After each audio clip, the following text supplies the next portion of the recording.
तो चलिए आज बात करते हैं उन दो जबरदस्त अनदेखी ताकतों की जिनके बीच एक कॉस्मिक लड़ाई चल रही है। और यही लड़ाई हर पल हमारी दुनिया का असली आकार तय करती है। ये एक ऐसी कहानी है जो हमारे पैरों के ठीक नीचे घट रही है। जब हम पृथ्वी के बारे में सोचते हैं तो दिमाग में क्या आता है? शायद एक खूबसूरत नीले कंचे जैसी तस्वीर, है ना, जो अंतरिक्ष में तैर रहा है। पर क्या ये सच है? क्या हमारा ग्रह वाकई एक परफेक्ट स्फीयर है, जैसा तस्वीरों में नजर आता है? ठीक है, तो सबसे पहले इसी मिथ को तोड़ते हैं। हमारा पहला हिस्सा इसी सवाल से जुड़ा है, आदर्श गोले का मिथक। ये इमेज हम सब ने देखी है, किताबों में, फिल्मों में, और हमारे मन में भी यही बसी है। और ये है भी बहुत ब्यूटीफुल। पर असलियत ये नहीं है। सच तो ये है कि हमारा ग्रह कोई शांत गोला नहीं बल्कि एक डायनामिक बैटलफील्ड है। हाँ, ये बात बिल्कुल सही है। हमारी पृथ्वी की असली कहानी स्टैटिक नहीं है। ये तो दो जबरदस्त फोर्सेस के बीच के एक लगातार खींचतान का रिजल्ट है। तो इस कॉस्मिक लड़ाई की पहली फोर्स से मिलते हैं। वो है गुरुत्वाकर्षण, द ग्रेट स्कल्प्टर। ग्रेविटी को ना एक बहुत ही स्टबर्न मूर्तिकार की तरह समझिए। इसका बस एक ही काम है, हर चीज को, चाहे वो पहाड़ हो, समंदर हो या छोटा सा कण, उसे खींचकर सेंटर की तरफ लाना और एक परफेक्ट स्फीयर बनाना। परफेक्शन की तलाश में लगी एक नॉन स्टॉप फोर्स। इमेजिन करिए कि हर तरफ से अंदर की ओर एक जैसा खिंचाव है जो सब कुछ स्मूथ कर रहा है, हर ऊबड़-खाबड़ जगह को बराबर कर रहा है। ग्रेविटी का गोल यही है। लेकिन ग्रेविटी इस खेल में अकेली नहीं है। उसके खिलाफ एक और जबरदस्त ताकत काम कर रही है, और वो है घूर्णन यानी रोटेशन, अ ग्रेट स्ट्रेच। देखिए, हमारी पृथ्वी अपने एक्सिस पर लगातार घूम रही है ना? इस स्पिन से एक सेंट्रीफ्यूगल फोर्स पैदा होती है।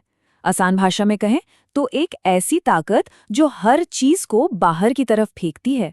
और यही फोर्स ग्रेविटी के परफेक्ट स्फीयर बनाने के सपने को सीधा चैलेंज करती है। ये एहसास तो हम सब ने कभी ना कभी किया होगा। किसी तेज घूमते झूले पर ऐसा लगता है ना जैसे हम बाहर की तरफ फेंके जा रहे हैं।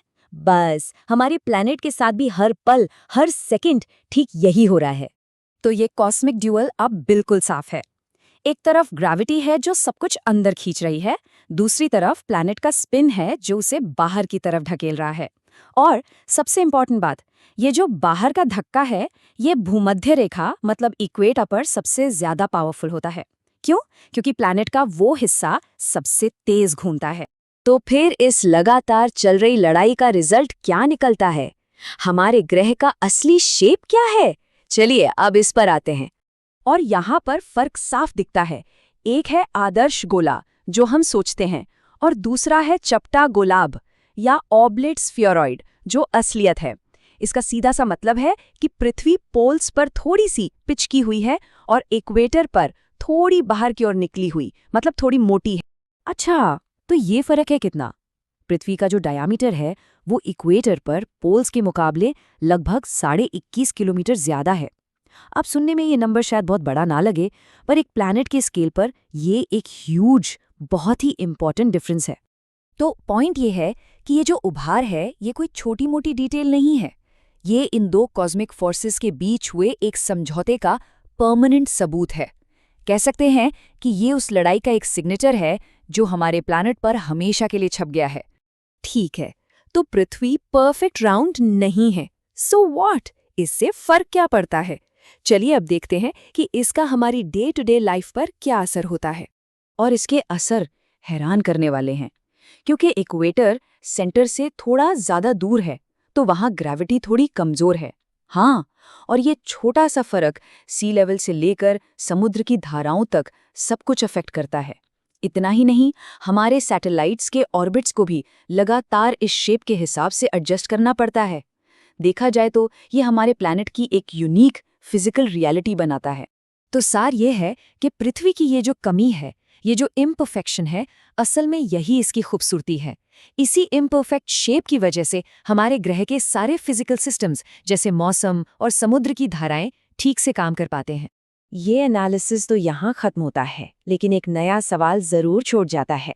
ग्रेविटी और रोटेशन के अलावा और कौन सी ऐसी अनदेखी ताकतें हैं जो हमारी सच्चाई, हमारी दुनिया को हर पल, हर दिन शेप दे रहे हैं? सोचिएगा ज़रूर।